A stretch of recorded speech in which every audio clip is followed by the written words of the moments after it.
Hello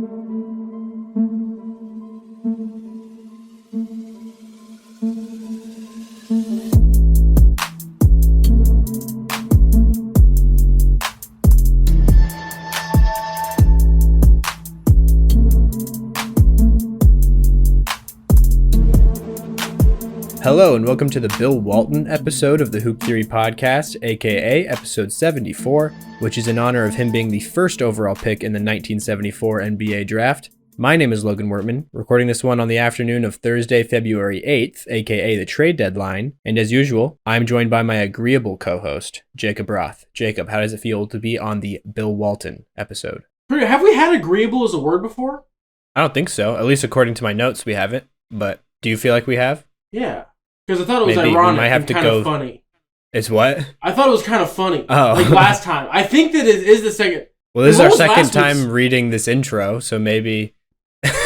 We'll have to look. I'll have to go through and listen to the first 10 seconds of each one. A bunch of them. Yeah. Hear the Patreon ad a bunch of times in a row. Or get really good at skipping it, like know exactly where... It's 45 seconds exactly, I can tell you that. That's how long the ad is. There we go. But yeah, anyway, cheat code. Agreeable or not, excited to be here. Former Celtic, Walton, Bill Walton. for those that didn't know. Yeah, former MVP as well. The best Blazer of all time, probably. I mean, either him or Dame, I guess. Clyde's up there. Dame is third. Really? Yeah. I think I'm confident to say, okay, I'd entertain the Dame second. Over Clyde? Over Clyde. Okay. But not over Walton. Walton's won a hard one. Because he won a championship, is that why? Like, he won a championship, and he was an MVP, and he was like that guy, and if he didn't break his foot, who knows how long the reign of terror goes. His peak was definitely number one, for sure. But it's just the longevity, obviously, was the factor for the other guys. Dame being, like, a really solid piece for a long time, that is a big He has, part like, to consider. all the scoring records with them now and everything, but... Yeah. Walton is still my one, not really a debate in terms of best Blazer of all time. But maybe I need to put more respect on Dame's name and put him second than Drexler third. I don't know. Yeah. It's an interesting, every team's GOAT. It could be like a whole episode. Honestly, we could do that sometime in the off-season Speaking of every team's GOAT, before we get to the business, this is the trade deadline day for everyone that's wondering when we're recording this. Wore my safest Celtics jersey that I have. It's Larry Bird. Can't trade him now. It's physically impossible. But I saw this video, and for all of you that think I'm stupid about basketball, I got some news for you. Somebody looked into a camera and with their chest said that Damian Lillard is the MVP for the Bucks. Yep. And Tyrese Maxey is the MVP of the Sixers. And Tyrese Maxey is the Sixers MVP. And there wasn't, and maybe it's how it was edited to make do this guy dirty. But no edit, it just looked like he heard Sixers and then went Maxey. Yeah. He's been a dog for him. And I'm like, you know who else has been a dog for him? The league's MVP up until this point. Yeah, I kind of feel like they must have just not understood the meaning of MVP or weren't. I feel like that wasn't the question they had to have been answering. I think it was probably something along the lines of, in their heads at least, they were thinking of who's been the X factor, or something like that. Maybe, because they said Celtics, and then one guy was like, Jason Tatum. And the next one was like, sorry, it's Derek White. And I was going to answer with, double sorry, it's Kristaps Porzingis. If you're going off the X factor, the Celtics have a bunch of them, which is not fair. It depends on what night it is when things go, because for the first 16 games of the season, the Celtics didn't lose. The only time they lost was when Derek White wasn't playing. Derek White was undefeated until 24 games into the season for him. Mm-hmm. Because he missed a couple I think we've been over. I'm pretty sure it's his kid. He had a kid. I think so. And so he missed a couple games for that. But those were the only games we lost early. But anyway, just for everybody that thinks I'm dumb, there's some people that are way wackier out there than me. And I'm sure that this is where you really, trade deadline is a great barometer of a guy's ball knowledge. Because sometimes the trade deadline, you see people that you don't really think about all that often getting moved. And then for example, Celtics got Xavier Tillman. I was like, this is nice. But I wasn't like super, super pumped. And then talking with Logan, I already feel like I'm not as pumped as I should have been based on like the 2 seconds of conversation we had. Because I was very like, meh. I'm glad that we have some more size that can rotate in instead of relying on like Fountain of Youth Al Horford and like an injury-prone Kristaps. Mm-hmm. And then honestly, shout out Luke Cornett has been absolutely saucing. Yeah. He's been playing super well in the minutes he gets. But anyway, we'll dive into a bunch of the trade deadline things, but excited to be on the Bill Walton episode. Got my little rant out of the way. It's a beautiful Thursday, honestly. Yeah, it is. Since I've already started talking about Celtics, we can just start with them with the deadline. They didn't have like anything major happen really, but I'd say an okay or slightly significant deal that they made was the Xavier Tillman one. They gave up Lamar Stevens and a second, and just some junk like that. Considerations maybe. Yeah. Essentially it was Lamar Stevens and a little bit of just fluff. Yeah. For Tillman, and I was bummed because Stevens was a guy that like I think was. I can't say underused because that insinuates that he should have been being used more.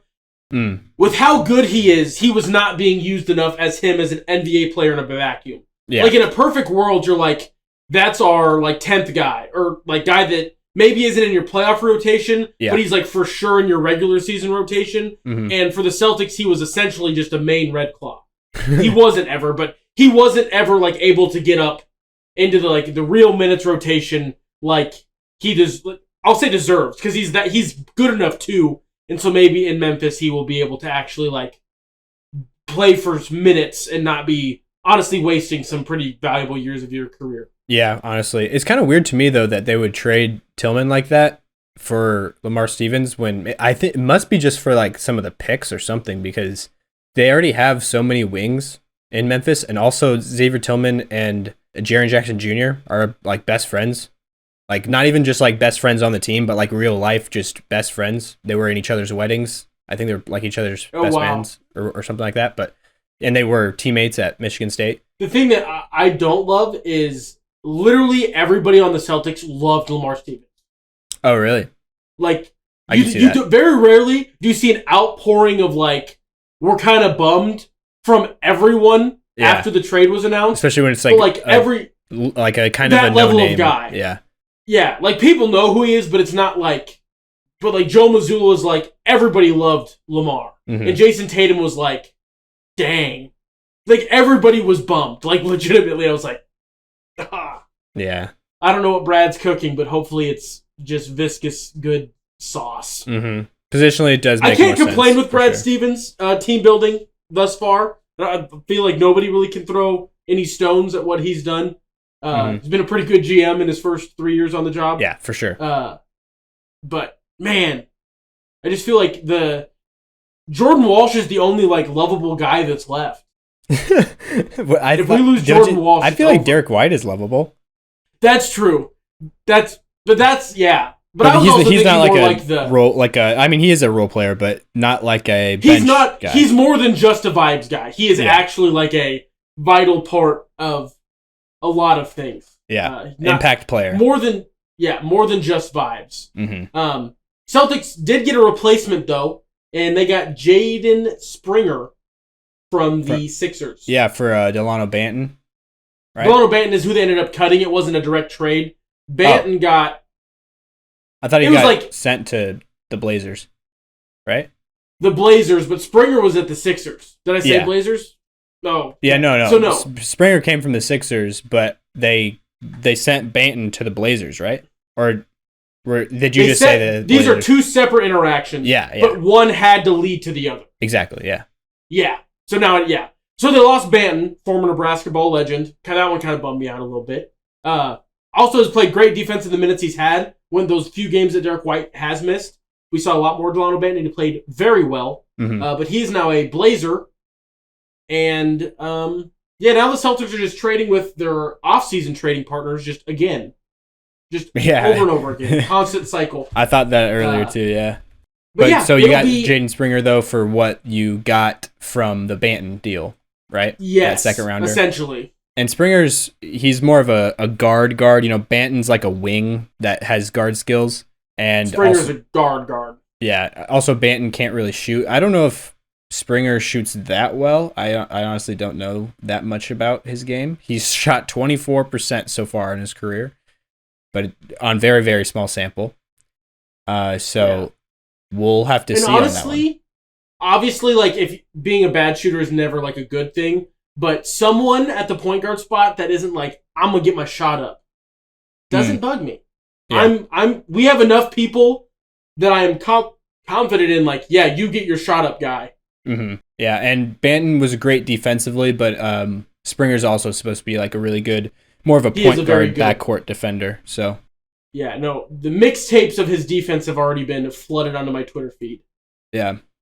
So makes sense. So that'll be good. Maybe a Marcus Smart. Just kidding. I was gonna say Marcus Smart replacement, but apparently he walked into the locker room of the Celtics after they played in, because he came back to Boston for the first time and they did the whole tribute video. Oh, Smart did. Yeah. Mm-hmm. Also, did we touch on KD? The GOAT thing? No. Last episode? Yeah. Okay. Well, adding to KD is one of my favorite, like, just people to watch from afar, not as a basketball player, but as a human that interacts with the media. Yeah. Pretty much outright told Brooklyn that if you give me a tribute video, you're stupid and this is dumb. And then they did it anyway. Oh, they did? I didn't even see that. Yeah, they did it anyway. And he looked so just, I don't care. Yeah. Because, I mean, he said very clearly online, not through a burner account, through his own account, said, I hope they don't do a tribute video. The night would be much better without it, or, something like that. And then the guy, a Nets fan, was like, yeah, why would we give him a video when they never won a single play? They won like one playoff series and that was it or something. And he was like, yeah, I agree with this guy. And like he said his username. Feels bad. It was us, actually. It was the Celtics. They bullied the crap out of the Celtics when like James Harden and Kevin Durant looked unstoppable before everybody started getting hurt. Yeah. And then they lost. Yeah, that was the playoff series they won. Yeah. Yeah, exactly. I was like, yeah, if we lose to this, I'm fine. Because in like game one, KD and Kyrie combined for like 68. Mm-hmm. And you guys swept them the next season, right? You guys swept that year, and then the very next season you swept them in the first round. Yes, I think we got swept. I don't remember. Yeah, you guys got swept for sure. Them. Yeah. It was a sweep both ways, I'm pretty sure. It was the 2-7 matchup both times also, but it's flipped around. Just inverted. Yeah. But yeah, it is a great day to be alive today. And so I guess are you wanting to talk about the KD MVP thing? Like, or not MVP, KD GOAT thing. We could do. Well, I guess. I think it was probably spawned because of the Shaq or somebody saying that we need to start mentioning Steph's name in the GOAT conversation. And then I think after that, KD said something like, why am I not in the GOAT conversation? It is weird because like Kevin Durant has this weird, like, he's always second, like always. Yeah. Like always. Like go through the everything history. He's been like the number one guy, but he always like gets second or is viewed as a second level superstar of whatever he is. Yeah, the very top of the top, second, but not the best one down of it. Yeah, never more than one down, just one step down. He was the second pick of the draft. He should have been number one, but I shouldn't say should have because Greg Oden was. In college, like going out of the draft, it didn't look like they made like the wrong decision necessarily. Yeah, it just turned out to be the very wrong decision. Yeah, in the long run, like Kevin Durant is the best. Like, don't do anything except for just get a bucket. Yeah. Life's on the line. I think Kevin Durant's the guy that I like want to just take any like. I don't know what the shot is yet. Someone has to take it, pick a human being. Yeah, I think it's Kevin Durant. And then off the ball, he plugs in as like a perfect just like role player. Like he does all the things that you need for like which he does not get enough credit for that. I'm just gonna lay that out there. Steph gets showered with all the love, and then KD was like this nuisance that was hard to play around. Yeah. When in reality, both of those guys are some of the best at doing that. Yeah, and I would say I think the even better comparison here is KD to Giannis, because the perception of Giannis versus KD, I feel like in the media or in the public eye, Yeah, like Giannis is viewed as like this super unselfish, like do anything you need him to do.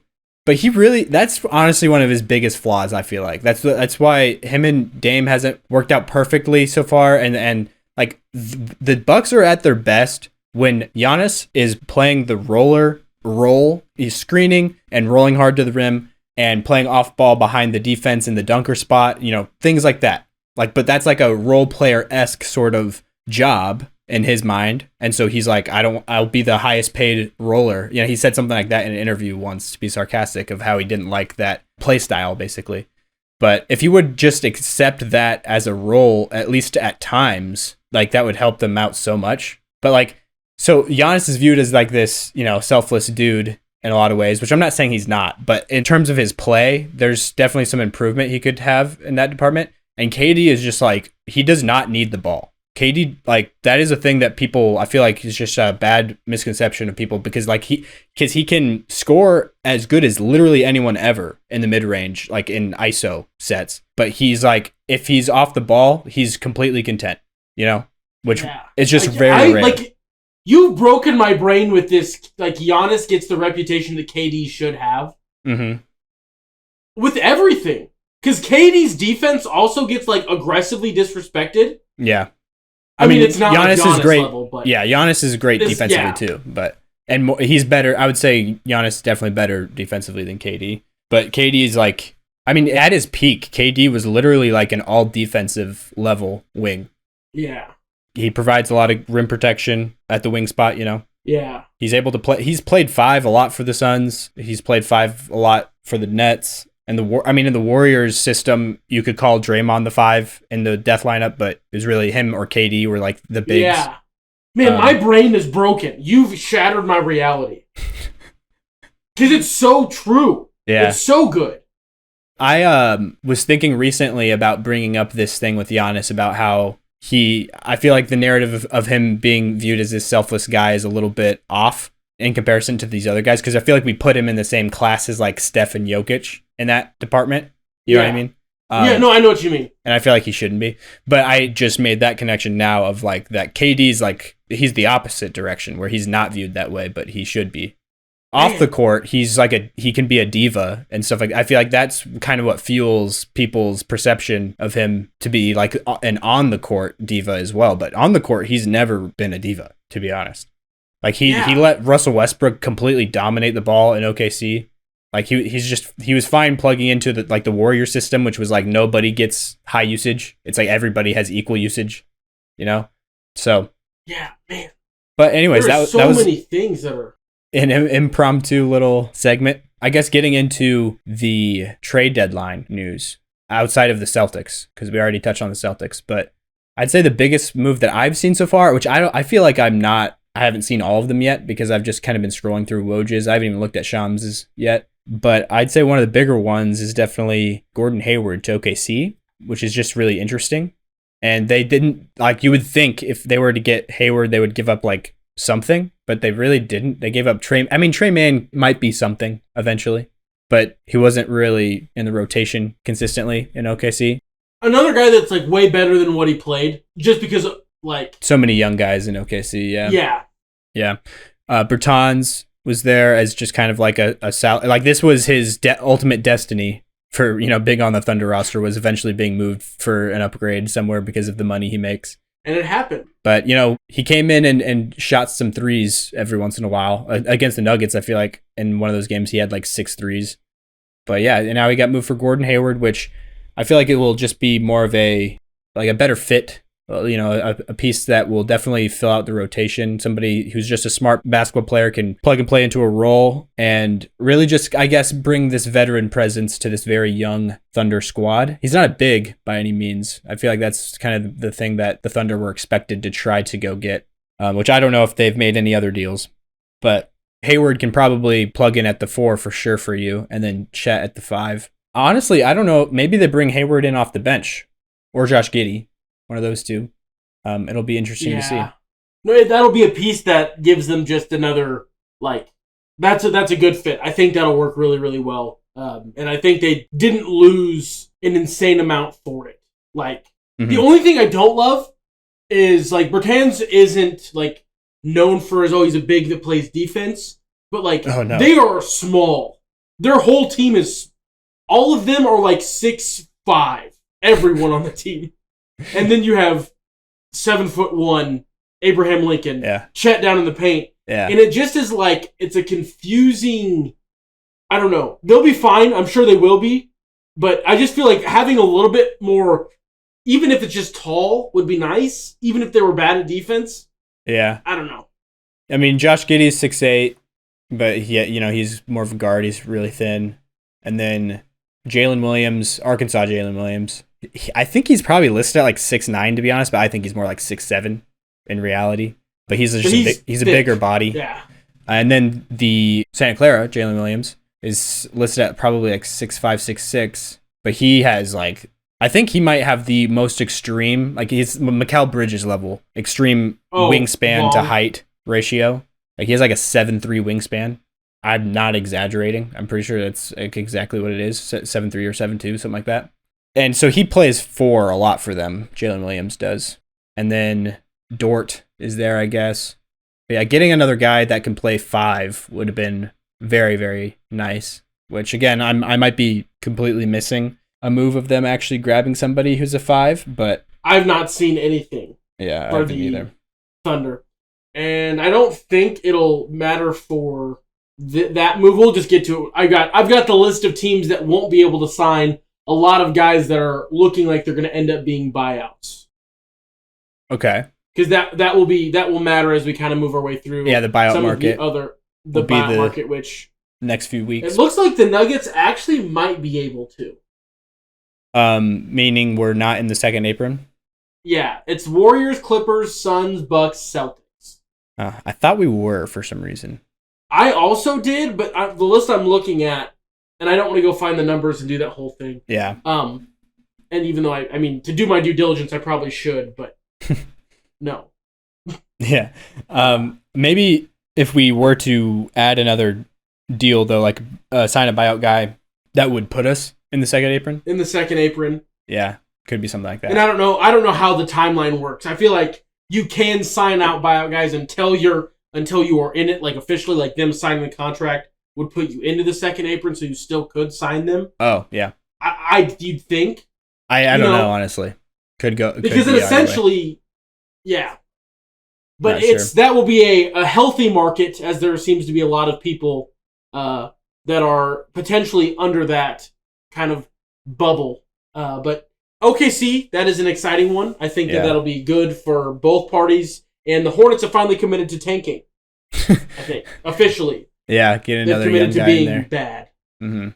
Definitely could be doing that. And also, I just saw this one. I don't really see the purpose of it though. Apparently, the Raptors trade Dennis Schroeder to the Nets for Spencer Dinwiddie. Spencer Dinwiddie is going to be getting waived. That is the tweet that I saw that made me like, oh, let's go find the luxury tax teams. Because a guy like Spencer Dinwiddie could be very helpful for someone. Yeah, so are the Raptors tanking too? I think. And then Thad Young is also moving to the Nets, probably for some salary reasons. But yeah, that's interesting. And then one that I saw has been the Knicks. They've been adding a lot. Do we want to, I guess, so for the lack of not bouncing around, do we want to talk about the Hornets? Because then we can be done with the Hornets entirely if we talk on PJ Washington. Yeah, sure, PJ Washington. I thought that there is no real good way to group it, but getting like a team completely done would be for sure. Good. Makes sense. I'd say, yeah, so I have to trade up. Dallas is where he's going, right? Yep, so PJ Washington is headed to Dallas. Going to Charlotte is Grant Williams, Seth Curry, and a first-round pick, which is top 2 protected, and then Mavericks are getting 2 more top 2 protected. Jeez, it's like nothing. Yeah, it's pretty much just a first-round pick for Charlotte. Because Dallas won't be that bad. No. Is it this year? 2027. Oh, okay. But even still, then, if they have Luka, they won't be that bad. But I don't know. They could not have Luka. Who knows? But we'll see. With Mark Cuban gone, this is a thing that I forgot to talk about when it was first kind of announced that he was selling the team. Yeah. Does that, I feel like he probably is most players probably look at having Mark Cuban as the owner as a positive. Yeah. As opposed to, obviously, the opposite. Because he'll go on like podcasts and be like, back you up. Everybody smokes weed. Yeah. It's cool. Yeah. Just don't let it like be a detriment to the team. Yeah. And I feel like most owners won't be like, go for it. Yeah. That's true. I don't know. That's just one. I saw that clip today. That's the only reason I thought of that. Oh. Yeah. That's interesting though that it's kind of like the end of an era, really. It's one of the few owners that's like really been the face of his team, all these years. But yeah, that's weird, to be honest. I don't know is he staying on in a minority ownership role at all? This is what I'm not sure, because I know that he is no longer the majority stake owner of the Mavericks. And I think it's because he wants to do something in Vegas, and he just didn't want there to be any like gambling part of Vegas, like a casino style something. Oh, that's why. And I don't think he wants there to be any like conflict of interest. Anything. Yeah. I'll read through this Forbes article. It's not important, but that's what I got from the quick glancing that I did going through the article. Yeah, interesting. But I guess Seth Curry and Grant Williams going to the Hornets, they're definitely not like tanking pieces. So I don't know if they'll be part of the buyout market as well. I did think that the Seth Curry one especially, like because like usually when you're a bad team, you get players that are overpaid, and you just eat that salary as like your L. Yeah. But you get stuff for it. Mm-hmm. So like Grant Williams, I get a little bit more because of how he did play in Dallas was not worth the money he got. Yeah, but not Seth really. Curry was like on a good contract. Yeah, but she's not played like a ton. Like he was only getting 13 minutes a game for some reason. I don't know. Dallas has like a good guard rotation for the most part. They didn't really need him that much, which the Hornets also have a lot of guards. So there's not really a good spot from there too. This is the other problem, as we are primed for expansion, Adam. Everyone has a good everything. The only thing that's kind of lacking is like centers to go around. Like honestly, true big centers. Mm-hmm. There is a abundance of guards that are good enough. Like how many? If you were to build a roster with 6 men around the league, mm-hmm. I bet you would make you could like build a terrifying team. Yeah, if you do 6 men, yeah, for sure. Maybe even like I'm just saying. I think for an expansion draft, it's different than a disaster draft. It's not. I think they protect 8 players instead of 5, so it'd be 9th men that you're drafting from. But even then, I feel like you could. I mean, not in today's NBA, but you could make a serviceable team. You can make a team that's like comparable to like some of these bad. Like it wouldn't be that much worse than the Wizards. I'd say they're better than the Wizards. Yeah, I was like, they're better than the Wizards. It could. I mean, depends on how you fill out your roster, but yeah, if you tried to just make a good team right now, yeah, you could definitely do that. Build a better team than the Wizards with the 9th guys. Yeah, just like who fit together as a team. It'd be hard to get like a number 1 option, obviously, but that's what the draft's for. Yeah, and I'm pretty sure the expansion. Don't you get the first? You get like extra draft capital. I'm pretty sure if you're an expansion team. I want to say. But no, because I thought there's a first round that just like because if they do 2, I thought that they get picks 1 and 2 no matter what. Oh yeah, they probably do. I don't know exactly. It's been so long since there's been. I mean, we weren't really even alive. I don't think the last time they had we might have been like 2 years old. I think the last time an expansion draft happened. Oh, that's gonna stink so bad. What do you mean? I just didn't think about like 95 was the expansion draft. Oh, so we were -3. Or you were -4. I was -3. Yeah. That'll be a whole thing. Yeah. The expansion draft will there's some teams that'll mess with. Yeah, for sure. A 9th man. Well, yeah. So I think if there's only 2 teams, then after one player is picked from your team, then everybody else is off limits. So you can only lose 1 person. So I mean, it wouldn't be too bad, but I feel like there would be some teams that would lose like a valuable rotation guy. Like the Nuggets last year would have lost like Jeff Green maybe or something like that. But I'm looking at like the Thunder and like the Celtics, like a young asset that is like somebody, that's worth. That is going to be a problem. Yeah, but isn't necessarily yet. Mm-hmm. Yeah, man. Yeah, but I'm pretty sure in the offseason, Russillo and Bill Simmons. They did. I do remember this. Did that? Yeah. Did a mock expansion of like who would keep what. It was pretty terrible, but like it's like. It's better than almost any other era would have been for doing an expansion draft, Oh, there wasn't. Apparently, the Charlotte Bobcats were given the 4th overall pick in the 2004 draft, but they weren't an expansion in 2004, were they? No, the Bobcats. They were just a rebranding. Yeah. Or they could have been. I think they were a new team. Yeah, they were a new team because the Hornets moved to New Orleans, and then Charlotte got a new team, which were the Bobcats. Okay. And after New Orleans rebranded as the Pelicans, the team in Charlotte rebranded as the Hornets, even though they're not the original Hornets. They just took back the branding. So, that's kind of confusing to like think about sometimes, but like which records or which a team's history belongs where. But the Charlotte Bobcats technically were new. I think it's more the city. Most, like 9 times out of 10, the city in my brain is like what the records belong to. Yeah, I would think, honestly. But then you say that, like, it's more, especially when it's like that type of like, immediately they got a new team. When like, I don't think the Timberwolves should be able to claim the Lakers, like all those championships that the Lakers claimed from the Minneapolis teams.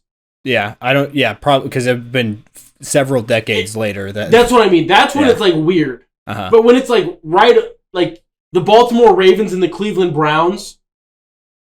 The Cleveland Browns went to Baltimore and became the Ravens. But then the literal next season, the Cleveland Browns were a team again. Oh, yeah. And it was a different franchise, technically. Uh-huh. So technically, like, all the historical Browns are all Ravens. Yeah. Historically. That's interesting. It's weird and dumb.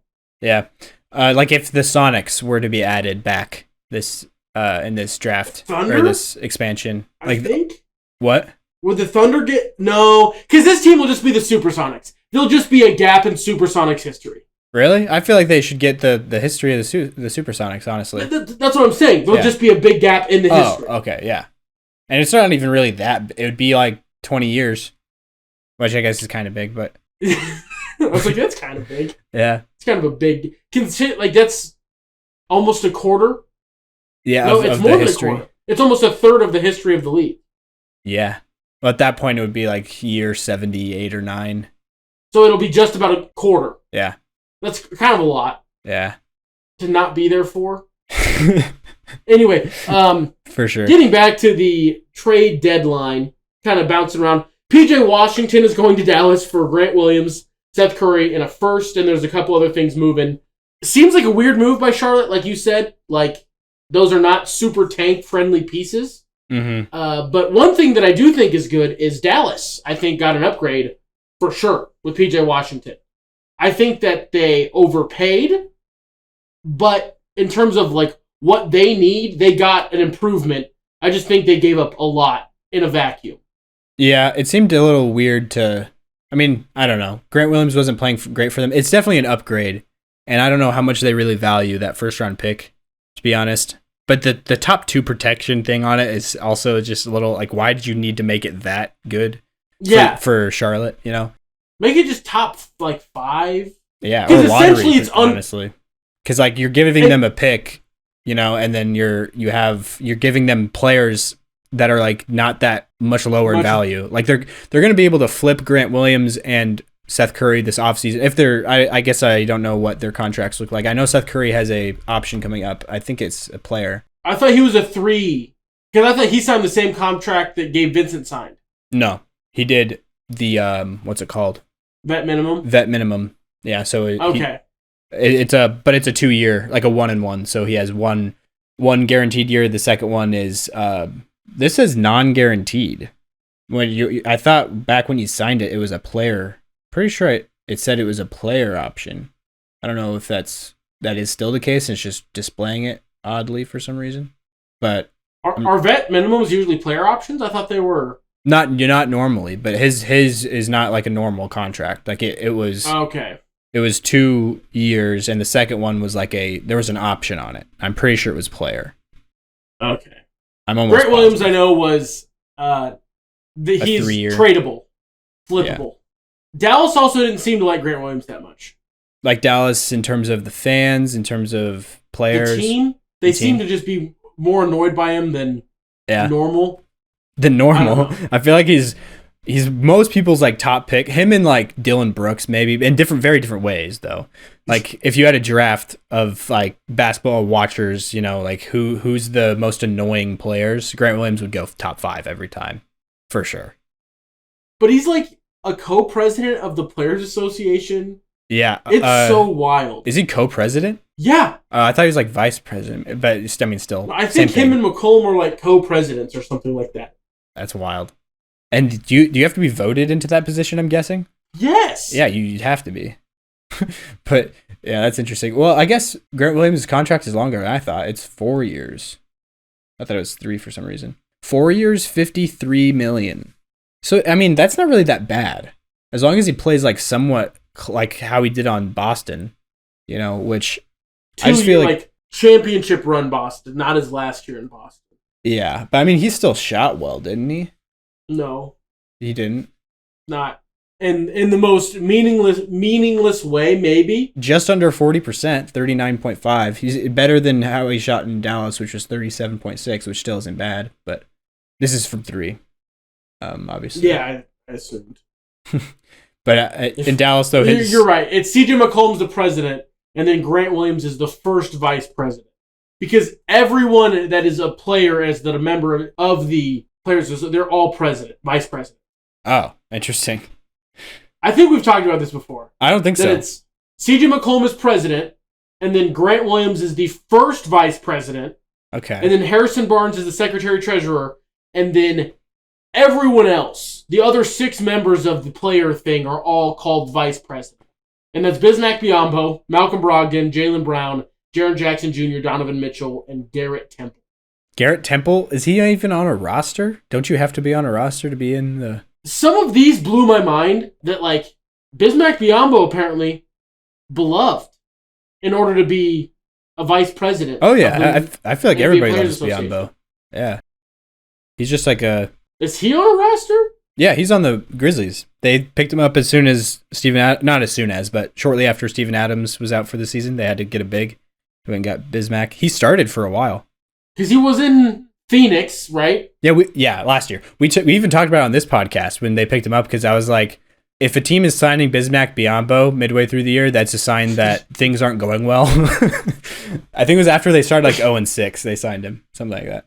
Yeah. Oh, but Garrett Temple is on the Raptors right now, in fact. Friend of the show, Mitchell Sider's team, making $3 million, being a locker room guy. I'm sure he's not getting many minutes, but yeah, anyways, though. So, like, Dallas, I think that's a good addition, getting P.J. Washington. It's a good upgrade. Miles Bridges, to go back to the Charlotte thing, Miles Bridges hasn't been moved, right? Nope, he has not been moved, and they have no intentions of... Because apparently you said that there's no trade clauses. He said he will veto any trade they try to do. Oh, yeah, he has some weird thing, but that's not... So he doesn't have a no trade clause, but he has some sort of thing that I don't fully understand, that he can veto a trade. Bridges' 1-year, $8 million contract has a clause that gives him the power to veto any proposed trade. But I think that doesn't... I know that sounds like it means that it won't allow the deal to happen, but I think that he still goes to the team, but there's something with they don't get his bird rights, which I don't even see why that would be a thing you would do, because that doesn't make any sense. That it's not really an advantage for That's a disadvantage for the player. Yeah. Well, I mean, not necessarily. It's just like it's like I'm not going to re-sign with you, so you don't get my bird rights, so you can't. You don't have extra leverage to sign me, basically. But that still feels like not like a thing that you would want to. It doesn't hurt you necessarily, but it's not like a thing that. I could never imagine the scenario in which like you doing that would have really any sort of significant impact on anything. So I don't fully understand it. When a player re-signs with his previous team on a 1-year or 2-year contract with an option, that player gains the right to veto a trade. Because if he is traded, his new team would not be allowed to carry over his bird rights from the previous one. Okay. And that's the reason he's able to veto it. Because if he does get traded, the bird rights don't go with that 1-year contract, I think. Mm-hmm. Yeah. Yeah, okay, so the Hornets with full bird rights can pay Bridges anything up to his max as a free agent this offseason, and any other team could have been limited to whatever cap space they have or possible cap exception. Oh, so he's allowed to veto it because if they're trading him, they're taking away money that he can make potentially. Yes. And he's like, well, I don't want to give up the money, take that completely off the table. So I would like to not be traded. So it's not technically a no trade clause, but it's like by default or by technicality. Yes. It is, yeah. Like in every way, but literally it is a no trade clause. Yeah. It's not like one where you're giving a player the maximum salary you're able to give them, and then you're also like, we'll give you a no trade clause to get, add an extra reason for the player to sign the contract, Because that's what they did with Brad Beal, and that's like a thing that's like kind of GM's like 101. Like, you should basically never sign a no trade clause because of how like crippled you become at that point. It's like it turns into the Dame Miami situation where the player's like, I only want to go there. Everybody knows that's where I want to go. So you're not going to get like any value from actually dealing him there. Which, in hindsight, that Miami package would have been pretty juicy getting my boy Jaime Jaquez. But was he even part of it? I guess that was always what people assumed. I don't know if he ever actually officially was. I'm pretty sure it was That's true. I think it was Duncan Robinson and Tyler Hero, and then a pick or something like that. It was like, was it not Jovic? I don't even know if Jovic was in there. I think. Oh wow. I'm not sure exactly, but I'm pretty sure it was much less than I even thought it was. Oh, I do remember like us talking about this being like they offered them nothing. Yeah. And you're like, it's not that bad. And then when we looked at it, you're like, oh, wait, I thought it was like these other things were also there. Uh-huh. Yeah. I thought it was on the premise of the Heat just don't have much they can give. But it was like, on top of the fact that they don't have a lot they could give, they also were not even trying to give most of it. Which is a very Pat Riley move. Yeah. Like, Daryl Morey would also do the same thing. Mm-hmm. Be like, oh, you want Joel Embiid? I would like all 13 of your starters, or all 13 members of your team. Make it work. I don't care how. But honestly, Miami, going to them, just using that segue, like, they're looking pretty good with the moves they've made. Swapped out Kyle Lowry for Terry Rozier, which is a huge upgrade. Which is like, yep. Scary Terry is like such a good Miami fit, honestly. Oh, yeah. It's great. And then... Yeah, I'm prepared to have nightmares a little bit about it. Yeah. Because, he's going to have a... he's going to go off against you guys in the playoffs? No, he does, always. Whenever they play. He's gotten, like, it's been less crazy. But, like, the first 2 years after they didn't pay him and they sent him, or he ended up going to Charlotte instead of getting paid. Yeah. He would just be, like, insane. He'd go off in regular season games, right? Because they never played in the playoffs. But it makes sense. Yeah. And the Heat, did they do anything else? I feel like I saw that had another thing, but I guess maybe not. They traded, so they got Terry Rozier. I think maybe there was a proposed or a rumor that they might go out and get somebody else, but I guess I'm not sure if they actually have. But yeah, the trade deadline this year has been interesting. It's been a lot more spread out than usual. Like the Siakam and OG trades happened a while ago. Even the Rozier deal happened not even this month. So it's a little different than usual. But if Miles Bridges, so he apparently did not get moved at all. There's a lot of rumors of him going to the Suns, though. That was a big thing. And I guess moving into other deals that are like worth talking about, we got the Knicks. The New York Knicks added Bojan Bogdanovic from the Pistons, as well as Alec Burks. Alec Burks coming back, the Colorado star. The Knicks gave up Grimes, though, which is probably the biggest thing here. They gave up Quentin Grimes, Evan Fournier's salary. Ryan Arcidiacono shed a tear. They gave up one of the Villanova guys, so they don't have that, that weird vibe. First time ever. I think that it was the first time ever they've had a team in the NBA has had 4 players who were all teammates in college at the same time. Yeah, that's even crazy. It's not even they all went to the same school. No, they were all there in a very short, small window at the same time. All of them won at least one championship at Villanova. Yeah, that's... I think, at least. I'm pretty sure. Because Ryan Arcidiacono definitely played all 4 years. Yeah, Malachi Flynn was the other guy in that deal. Not a Villanova guy. He's a San Diego State Aztec, I believe. And then they had 2 seconds, I believe, also. Yep. 2 second-round picks. So, definitely a W for the Knicks. Like, Grimes is, like, definitely the only real piece of value there.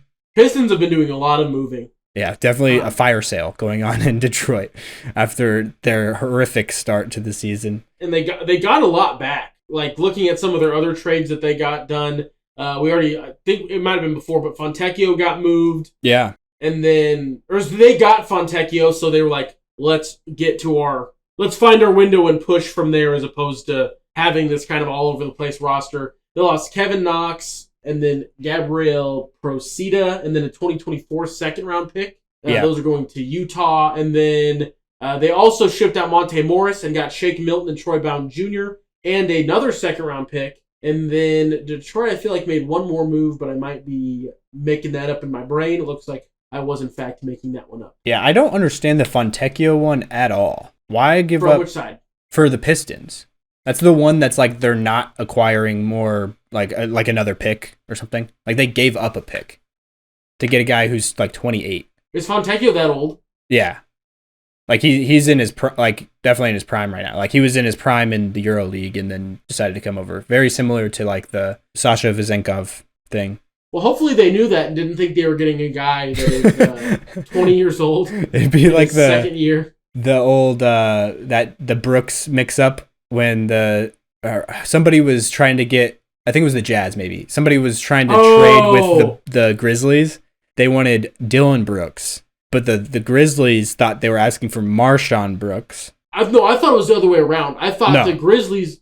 Okay. The Grizzlies thought they were giving up the worst player, so they thought they were giving up Marshawn Brooks. And the other team thought they were getting Dylan Brooks. And it wasn't until after like they agreed to it and everything that they were like, wait, I thought we were talking about Dylan Brooks, not, and so they had to like call it off. Like Fontecchio, except it's his second year in the league, right? Yeah, this is year 2. Yeah, he's not 19. What do you mean? I don't even think he was drafted. I want to say, I think he just kind of came over recently. He's good enough. I feel like that'd be wild that he was able to just. Because don't you have to technically go through the draft? Isn't that like? Oh no, you don't have to. You have to. You actually have to enter You have to go through the process of entering your name into the draft in order to be eligible for the draft. Yeah. They can't just draft him out of Europe. He would have to try to enter the draft, which not everybody does. I guess he was. Wait, then why don't they just start a bidding war? Like Wemby. I'm not going to go through the draft. Oh. I don't know. That's what I'm saying. I feel like you have to do something. Well, with something like that, there might be. Because then like Luka and Wemby both could have just been like, I'm this good. I know I'm this good. Yeah, but I'm saying there might be a specific situation like that. There might have some sort of protection, or like also, it might be less advantageous for them to do that. Like when you enter the league not through the draft, there's probably like a very small number that you can sign for, or something like that. You know what I mean? Mm. You could probably only sign for like a minimum contract, which I'm pretty sure Fontecchio is on a pretty small deal, unless he got a new deal this offseason. But yeah, on Basketball Reference, even if the player's not drafted, it will usually say if they like the draft year that they were entered into. But he doesn't have anything listed on Basketball Reference. There's no year for him. Yeah, so he's on a minimum deal, looks like. Yeah. So maybe that's what it is. No, it's a mid-level exception, but the smallest version of it. Which mid-level exception's confusing because there's like 4 tiers to it or whatever. But it's less than what Seth Curry makes. So it's less than a vet minimum. Looking big pale. Sun came out. Looking at, I'm not seeing really many other trades that like are actually like Kelly Olynyk is leaving Utah. Yeah, what was that one for again? I saw that earlier. Kelly Olynyk and Ochai Agbaji. Agbaji, yeah. The G is like, it's like you don't say G, but it's like you kind of soften it. Agbaji. Anyway, and then Kyra Lewis and Otto Porter and a 2024 first are going to Utah. Which there was a lot of speculation that Otto Porter was on the boards of a lot of contenders as like that 8th guy. Mm-hmm. And he ended up in a non-contender in Utah. Yeah. It does seem like they're trying to, like he'll probably be part of the starting lineup though. Trading off Kelly Olynyk is weird to me though. because he was starting for them. Like Walker Kessler started at the beginning of the season. We also did not talk about Buddy Hield here at all. Yeah, Buddy Hield going to the Sixers is a big one. Marcus Morris and Furkan. Yeah. Furkan Korkmaz in 3 seconds. Finally happened. I feel like everybody is, in some point in time, either like visualized Buddy Hield as a Sixer or straight up just thought he did play for the Sixers at one point. I did. I don't know if it's because he kind of has like they look like they might be brothers or cousins, him and Nerlens Noel. I don't know if because they both have the same haircut. I don't know. Yeah. And were they traded on draft? I know they were in the same draft, weren't they? Or no, they weren't. They were traded for one another though at one point. I want to say no. They were both went to New Orleans in the draft technically, but Nerlens Noel got traded to the Sixers, and Buddy Hield did not. But Buddy Hield, I feel like, as a Sixer is a thing that has been a concept for a long time, and it happened. And they also lost Pat Bev, the other thing the Sixers did. So it's Campaign and Buddy Hield are the 2 new pieces of the Sixers post Joel Embiid injury, which it looks like it's actually not as doom and gloom as we thought. Maybe. Yeah.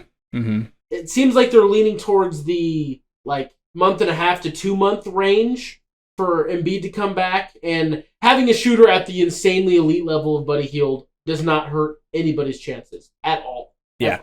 Not at all. Especially with an Embiid that's looking for the outlet just more and more and more. Mm-hmm. Having a guy that hits it at a feels like a disgusting 60% clip is what it feels like watching Buddy Hield play basketball. Yeah. When he's wide open catch and shoot, you're well, that's going in. Especially playing with Halliburton. Yeah. Yeah. So I didn't love how Indiana has approached the past couple of. Yeah, I'll get to Indiana and that deal in a second. But first off, what you were saying about Embiid and Hield, I think will be a really good pairing because Embiid's playing 2-man game right now with Maxey in the dribble handoffs, the DHOs. But having a guy like Hield, who's that's the classic DHO. Back when DHOs were not played run on every single team, the teams that they were run on were for guys like JJ Redick and Duncan Robinson and those 3-point threats. And Buddy Hield is definitely in that mold. That on steroids. Yeah, so that'll be perfect. I think because he's never been on the insane. People don't realize how good Buddy Hield is at shooting. Yeah, he's he didn't turn into the superstar like some people thought he kind of would have coming out of Oklahoma. But the thing that did carry over is his ability to shoot the basketball. What is his 3-point percentage on his career? It's probably 42, something like that. But he it's a it's not easy attempts. He takes a lot of really deep shots. He has a deep range, a lot of moving ones. On his career, it is just over 40.1. But on what is the attempts per game? I gotta go. On his career, just under 8 attempts a game.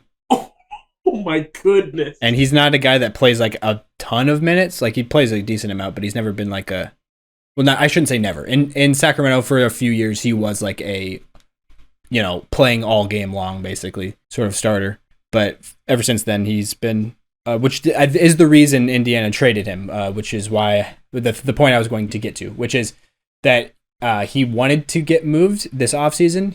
He requested a trade because of the role that it looked like he was going to be playing this upcoming season with Mathurin advancing. And him probably either taking a bench role or not playing a lot of minutes. And then he was used more than I think people were expecting. And so then people thought maybe he's happy now. Maybe, but I guess apparently not because they still end up dealing him. But I don't know. It's just weird to me because he was literally Halliburton's favorite target. The most assists Halliburton has gotten to a teammate this year was with Buddy Hield. So seems a little odd to give up your number one 3-point threat and finisher. And didn't get anything that is remotely close to anything back. Unless Korkmaz in a new role shines. Yeah. Oh, Doug McDermott adds the shooting factor for sure. He's one of the few guys in the league that's literally in the same class as Buddy Hield as a shooter. So there's that. But he's not a guard though, which might be a good thing because they have a lot of guards. Maybe. Well, they did with So now it's not though. It would have been a better move before, but now after the Siakam trade, they have Siakam at the 4, and then they moved out Bruce Brown. So Corey Joseph is also coming back. Oh yeah, that was the other thing. So a backup point guard for them, which will be good with Tyrese Haliburton being a little bit, injury prone, obviously, since he's gotten there. But yeah, so Indiana I think has made some decent moves. I wouldn't say that they're like, blowing anybody out of the water. After the Siakam trade, I don't think they've done anything that like makes me more scared. I almost feel worse. Worse for them. After the Siakam trade, I don't think they've done anything where I feel better. Mm-hmm.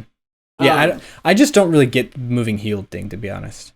Unless he like wanted to be gone and just was being like very behind, like not gonna make a big deal about it, but like I get I'm playing. I still want to be gone. Yeah, which I don't know why he would do that again. Like this is the second team he's done that with now. He did that with the Kings. He was on the trading block for like 2 years with the Kings because he was. I feel like he's always been on the trade block. He's never not. Like he gets to the new team and then they just like put his name on the list.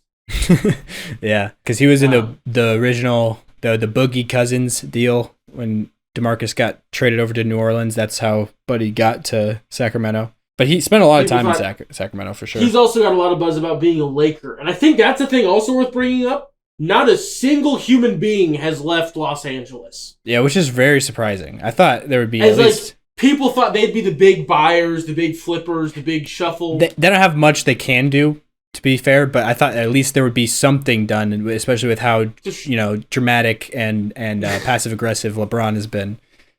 So it's a little odd, but... I guess we'll see. I mean, obviously they can't do anything other than the buyout market at this point, which, like you said, and they are eligible for the buyout. Yeah. And looking at some of the guys that are, Dinwiddie was a name. I know Oladipo, but is Oladipo out for the year with the injury? I have no idea. I feel like he's not been playing. Well, Logan looks that up. Second apron teams, meaning teams that cannot participate in the buyout market, are the Golden State Warriors, the Los Angeles Clippers, the Phoenix Suns, the Milwaukee Bucks, and the Boston Celtics. Other teams that are close are the Miami Heat, Denver Nuggets, and Philadelphia 76ers. Looking at the numbers, another team that's right below Miami, not necessarily close, the Lakers are next. So, depending on how much money things are, there could be issues there. But like a Spencer Dinwiddie, maybe. Somebody that would be paid a little bit more. That would get a decent chunk. The Lakers might not be able to get. And then the other thing that we don't know is how it works with, like Logan brought up, the Nuggets. If the Nuggets sign someone that puts them over the apron, does that mean they can't sign that person for that much? Yeah. Not sure how it works. There's very weird rules. So, with this being the first year with this structure, it'll take some getting used to. Yeah, I don't think he's been playing, but I don't see... Oh, yeah, he does have a knee injury. This is Victor Oladipo that I'm talking about. And the Grizzlies waived him an hour ago. Yep, I knew that. Oh, yeah, obviously, he's on the buyout That's market. what sparked it, yep. Yeah, but it does say knee injury. I don't know the severity, but... I mean, Maurice O'Neal is going to Phoenix. Oh, that's actually really big. For who? The salaries and 3 second-round picks. Salaries... is a very vague term. Yeah, because they don't have salaries outside of their big four. Memphis is sending David Roddy to the Suns for a pick swap as part of the three-way with Phoenix and Brooklyn. The Suns get O'Neal and Roddy for their postseason rotation. Yeah, that's the Suns retain assets after these 3 teams deal for O'Neal and Roddy, including a second-rounder pick swaps. Okay, also, Shams and Woj don't know how this... Maybe we don't know. Because the tweet was, Phoenix now has 2 roster spots open to pursue additional buyouts on the market. Unless they traded away enough to get under the line, this whole thing is very confusing and no one really knows how it works. Yeah, maybe, I don't know if the buyout thing is dependent on, like, maybe they're not allowed to sign certain buyout players who are like left it matters what team they just left or something like that. For the NBA second apron teams, no longer able to use the mid-level exceptions. Uh-huh. If a team remains in the second apron 3 out of 5 seasons, their first-round pick will automatically move to the end of the round. I didn't remember hearing about that. I've never heard that either. 3 out of 5? Is that what you said? If a team remains in the second apron 3 out of 5 seasons, that's their insane. First round pick will automatically move to the end of the round beginning next season. That is crazy. First round pick 7 years out cannot be traded. Salaries cannot be aggregated or combined to trade for a single player making more money. Teams can't use trade exceptions from a prior year, and teams can no longer use cash in trade. That's like just completely crippling. Like you can barely do anything. It's like straight up only 1-for-1 type of deals that you can do with that. And that's crazy. It's 3 out of 5. And so all of those things take place if they do the 3 out of 5 thing. Is that what you're saying? That's just for being in the second apron. And okay, it is. It doesn't matter how long they've been in there. No. So I'm actually not seeing anything about the signing buyout deals, but I swear that was a thing. Yeah, it's definitely a thing I've heard before. At least apparently, if you're above the first apron, which is the Nuggets, the Heat, and the what was the other team? I don't remember who you said. Was it the Clippers? Oh, it's probably in the same article, and I have to scroll down. The Sixers. Clippers are in the second apron. Teams can't acquire players and sign and trade deals in the offseason if the incoming salary keeps them above the apron. Okay. Salary matches and trades within 110% of the... No, teams can't sign a player waived during the regular season. Teams cannot sign a player waived during the regular season if his salary exceeds the mid-level exception, which is $12.2 million this season. This will limit tax teams during the annual buyout season, and veterans not dealt before the trade vets not dealt before the trade deadline generally look for new teams for the playoffs. So that's the first and second apron. Okay. And so in that, though, does it say that... So the people who are making more than a mid-level, does that mean the contract they got bought out of or what they're signing for? Does it say that? I'm not sure if... I might have missed if you... It just says teams can't sign a player waived during the regular season if his salary exceeds the mid-level exception, of which is 12.2 this season. Okay.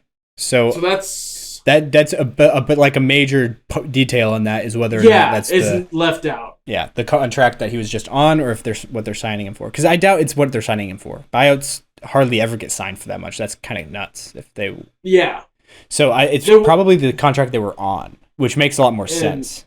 So there's a lot more players that those teams can sign then, because like if Seth Curry gets bought out, for instance. He would be able to sign anywhere, yeah. Dinwiddie would not be able to. Yeah, for sure. Marcus making like 20 Morris is most likely getting bought out. Who is that last name? Marcus Morris. Oh, okay. Sorry. An ad started playing on Spa Track right when you said it. You're good. Daniel House Jr. got waived, but he won't be above that number. No, not at all. I didn't realize that had to be guys that are like paid a lot below the mid-level or above the mid-level, sorry. Yeah. Yeah, which makes sense.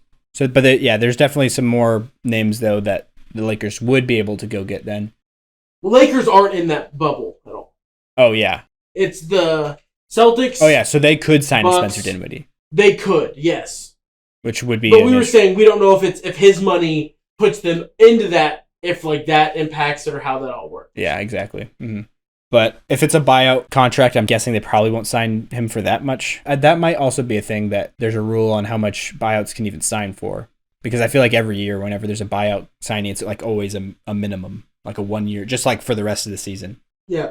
So yeah, we'll see what happens with that. Because Reggie Jackson, that's what happened with Reggie Jackson in Denver.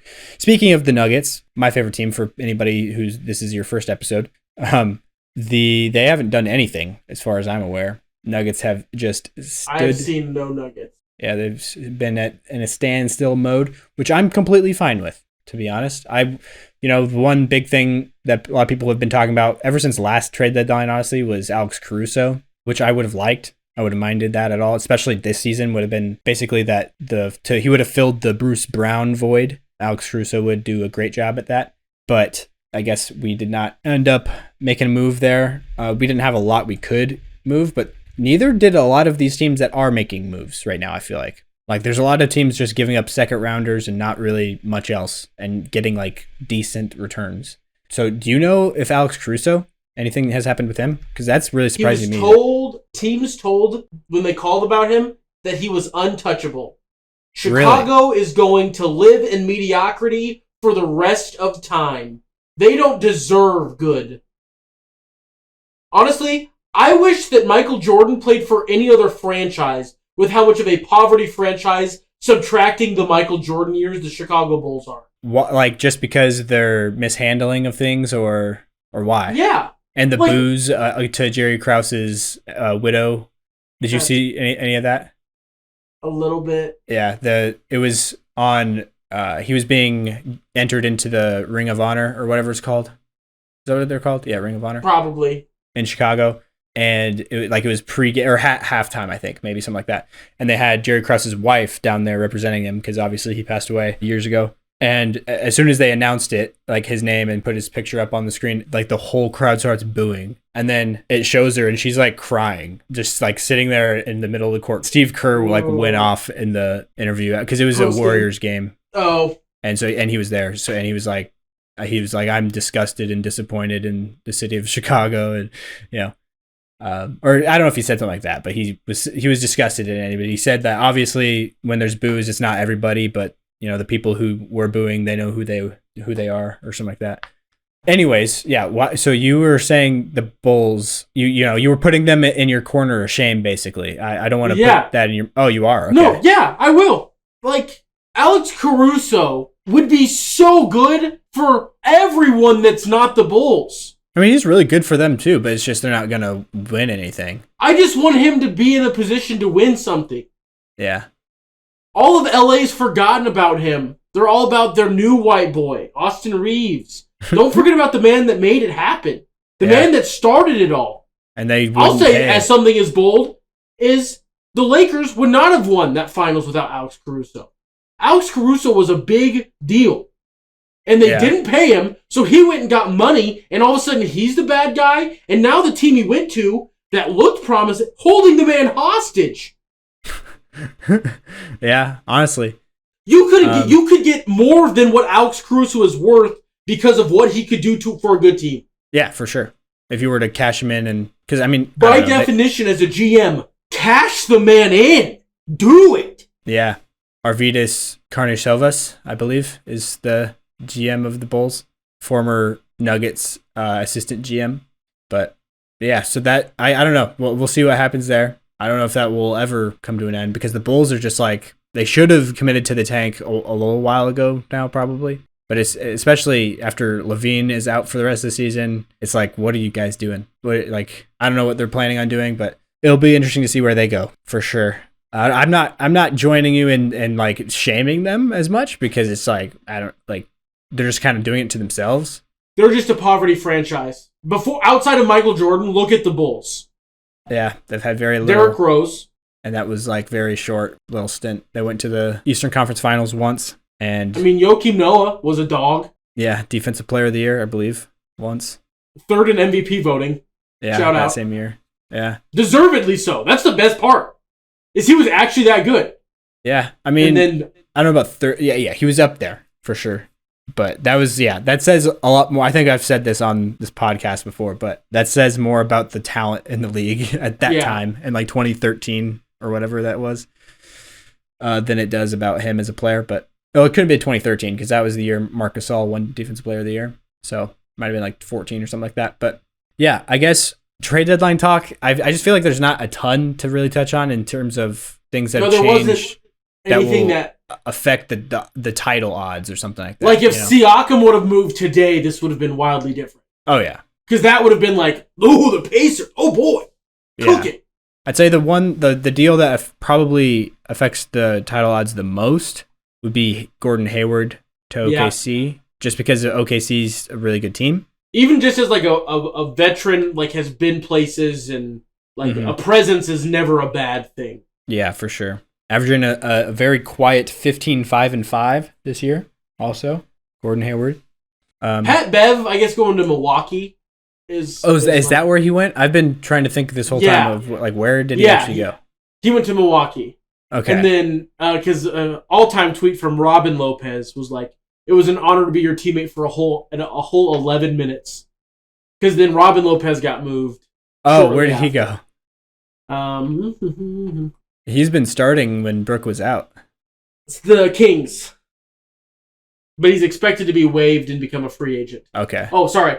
Robin Lopez tweeted, I enjoyed being the teammates with Patrick Beverly for all of an hour and 45 minutes. I'll never forget those times. That's funny. But yeah, that's very interesting to me that Pat Bev is going to the Bucks because him and Dame are not friends. Yeah. But it's similar to how him and Russ were very much not friends, and they were forced to make it work. And they actually like are brothers now, apparently. Like him and Russell Westbrook. So maybe the similar type of thing will happen with Dame. I feel like it won't. Because like I feel like the Russell Westbrook one was a lot more like talking trash. But then like in-game type of stuff. I didn't feel like it was as like it seemed less hostile. It just was because it was two like hot-headed people. Dame, who's usually kind of like cool, like went at him. And I feel like if Dame goes at you, that's like... Well, he went at Paul George, though, right? The running from the grind thing? Well, no, because and then Pat Bev was like the verbal enforcer. But I just know that the thing that I remember was when, in the post-game, when Pat Bev was like, oh, I lock up Dame for 48 minutes, and then you guys say Dame had a bad shooting night, but if he blocks one of my shots, he locked me down. I guess exactly. Good for Dame, I guess. And then Dame, like, tweeted at him. If Dame gets mad at you, like, verbally to the public, I feel like it's over. Like, what, is it just like a... Like, he's moved... Able to make it up or able to be teammates sort of thing? Is that what you mean? Yeah. It's just... It's I just feel like weird to me. The Bucks would make a deal for Patrick Beverly, like a pretty minimal move, you know? They probably wouldn't make that sort of a deal without at least checking with Dame, like gauging how he feels about it. But who knows? I feel like that wasn't that Pat major Bev of a tweeted, thing, honestly. He mad, entertaining. You're going to this is the Dame stuff? Yeah, this is in regards to the Dame thing.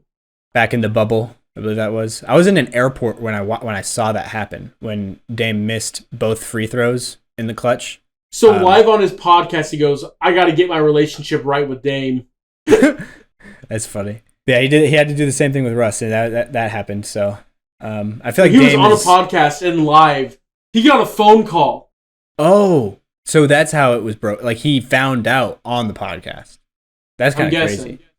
But sorry, I'm watching the video of him. He said, "Who else is on the team?" LOL. Jay Crowder. Man. Anyway, sorry.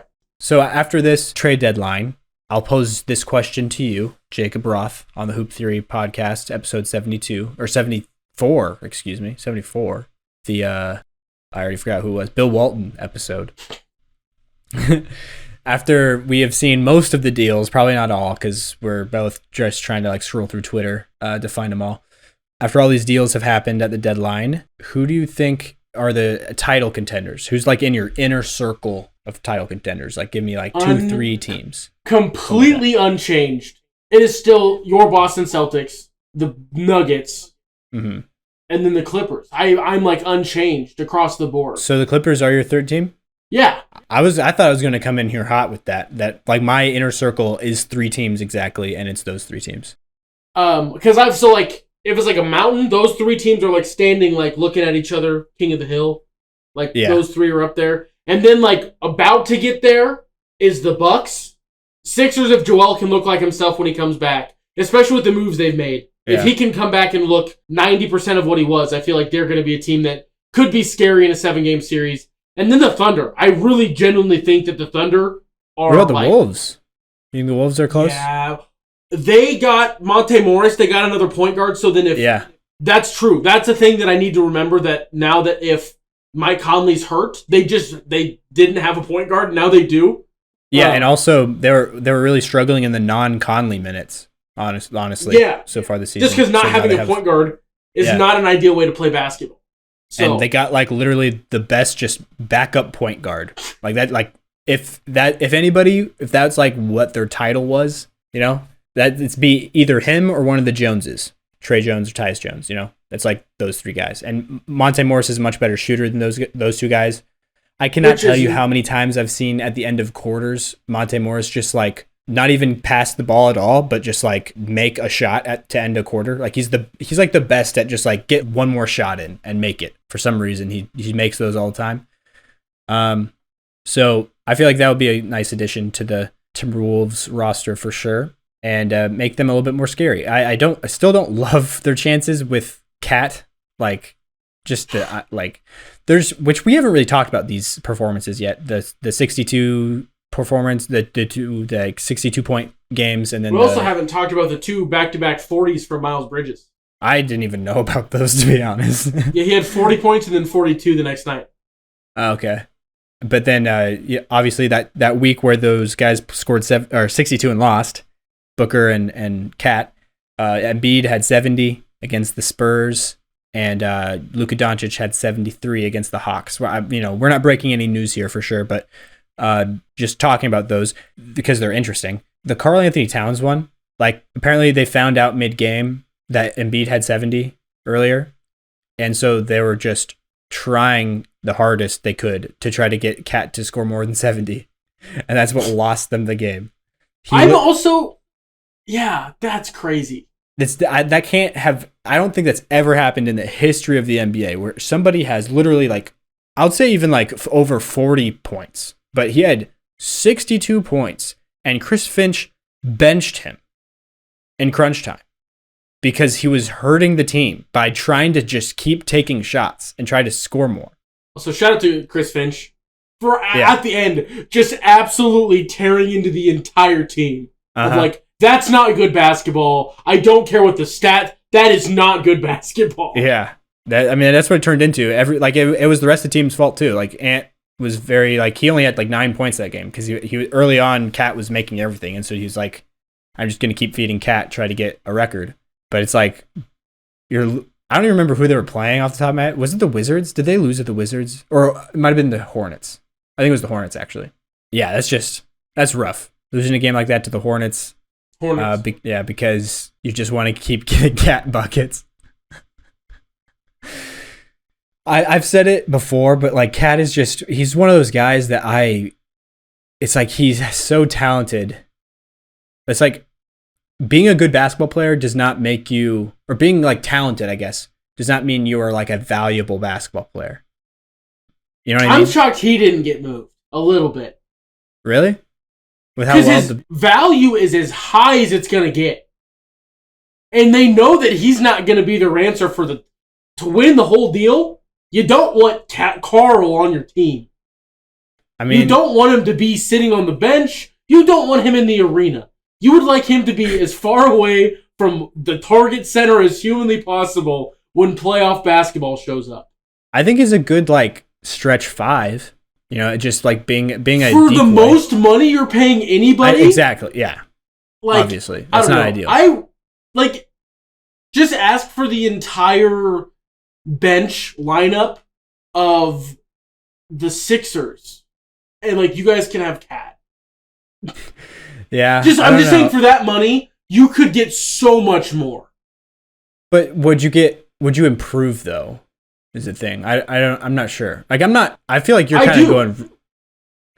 I'm not that off of Cat. I'm not like saying I'm off in the sense that like obviously he's a good basketball player. He was a fringe all-star. I don't think he should have been, but he was like it. They're not crazy for him being one.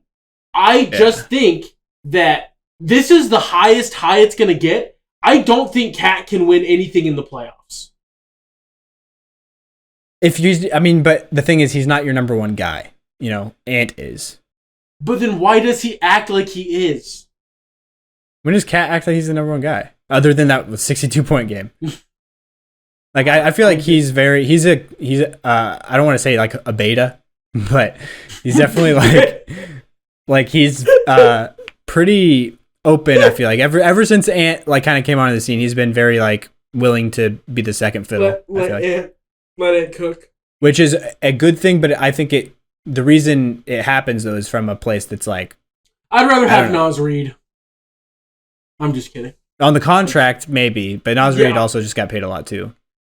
He did just get paid a healthy amount. But yeah, Cat is just the things he says, his whole just kind of personality, just kind of rubs me the wrong way.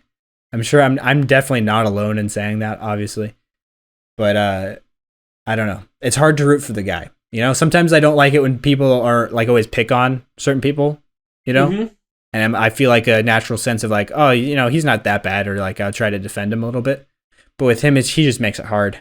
How he just has to talk about all the time how he's the best shooting big man of all time, which I mean, he's in the conversation for, I guess, but it's just like, why? Just, I don't know. And then also him saying that last year, to him, what the Wolves were able to do last year by getting into the playoffs and winning a game was more impressive than what the Nuggets did by winning the championship. It's like, what are you talking about? Could you run that back by me? My brain is...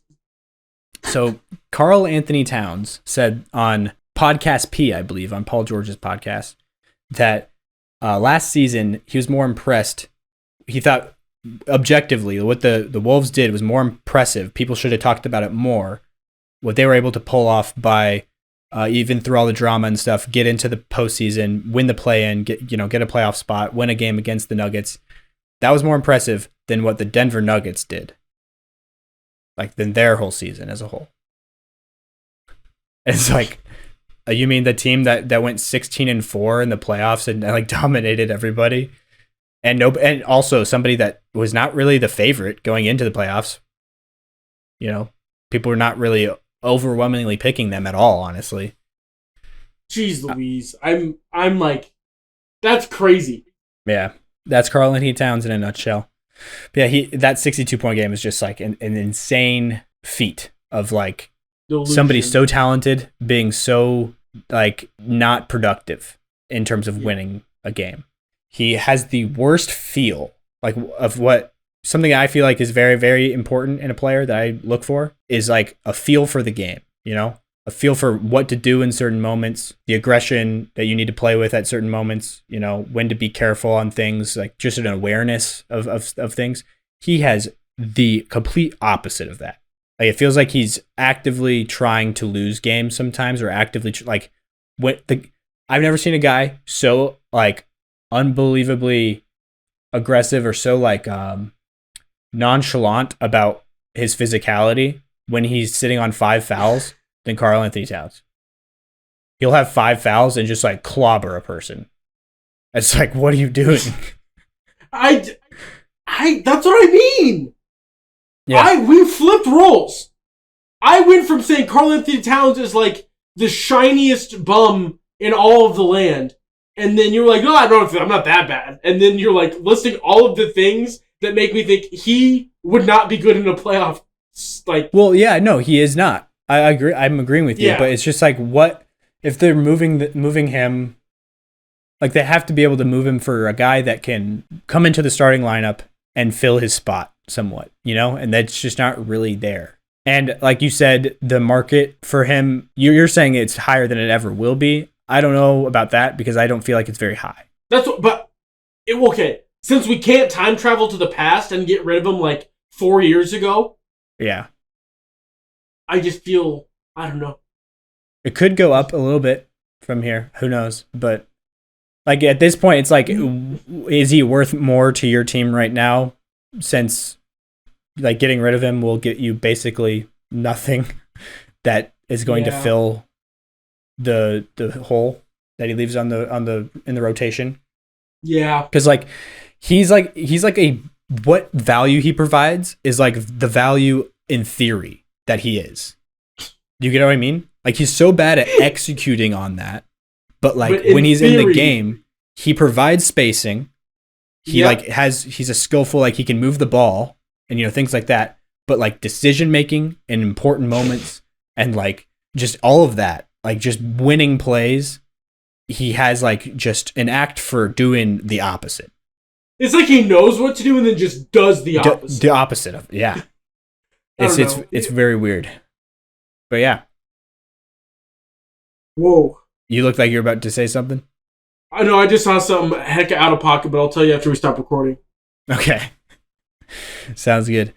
And then Devin Booker had a similar... I haven't seen much of that game, though. I don't know how that turned out outside of... I know they lost. I think it was to the Pacers, I want to say, when Devin Booker scored 62. And that was the same night that Luka went off for 73, which that was the most, like, out of all of these games, the 262s, the 70, and the 73, Luka's 73 was the least, like, stat chasing of all of them. Like, Embiid's wasn't, like, crazy stat chasing, but he was taking a lot of shots. Like, Embiid, like, took, like, 40-something shots, which is hilarious because I always remember this interview from Embiid for some reason back in, like, 2018 when him and Russ had a beef. Do you remember that? When Russ and Embiid were, like... but Embiid said something in a post-game interview one time about, like, I wish I could take 40 shots a game. You know, like, he was making fun of Russ for taking 40 attempts that game or something, and he just did that too. But Luka, though, he had 73 points on like 31 attempts. It was like, a normal amount of Luka shots, like in the 30s. He just made all of them. Yeah, and also, I mean, he had 16 free throws, which was a big, and I think he was 16 for 16. He also had 72 points.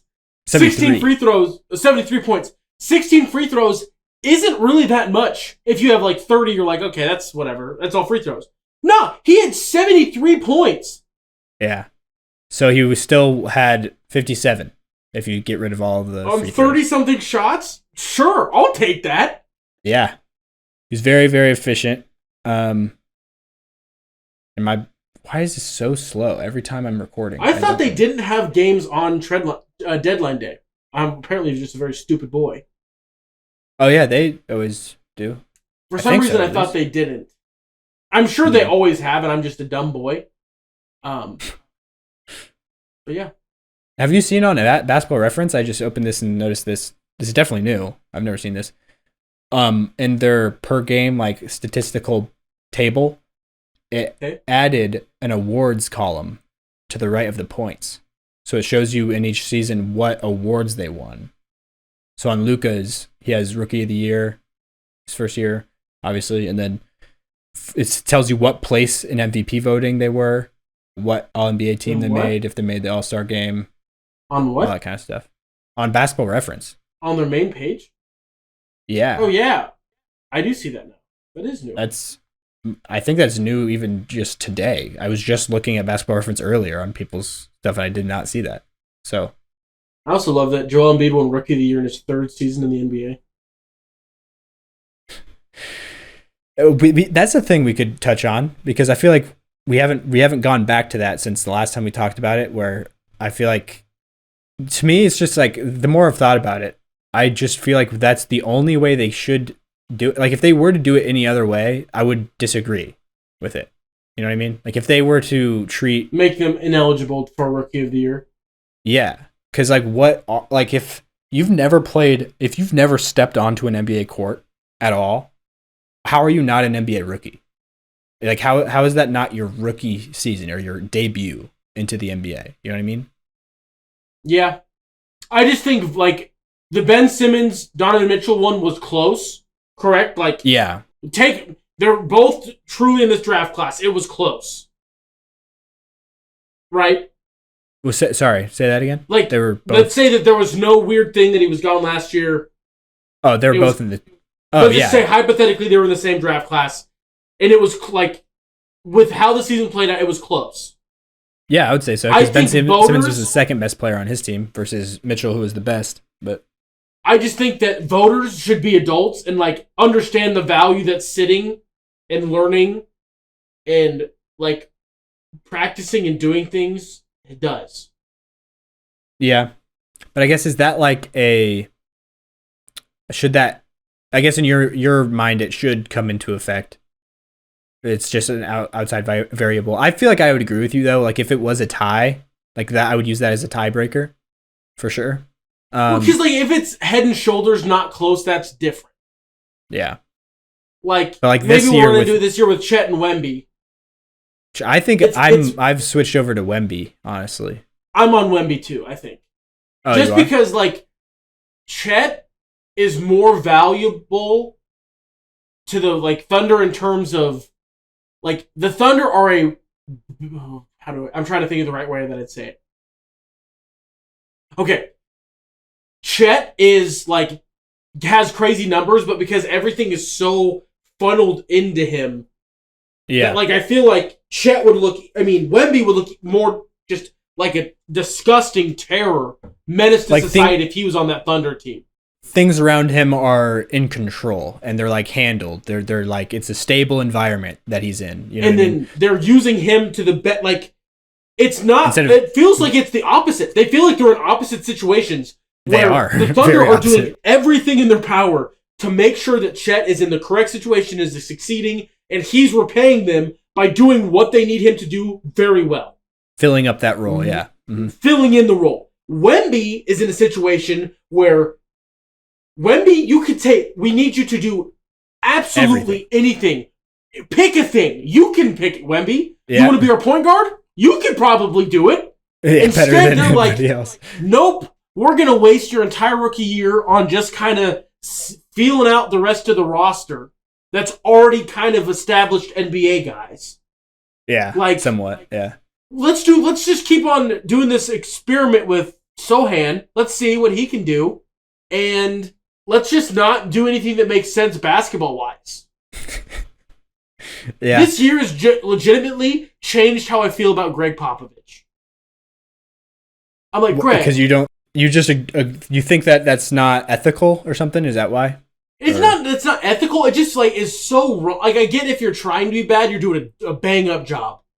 If you're trying to be really bad at basketball, but like it's not even teaching Wemby like good basketball.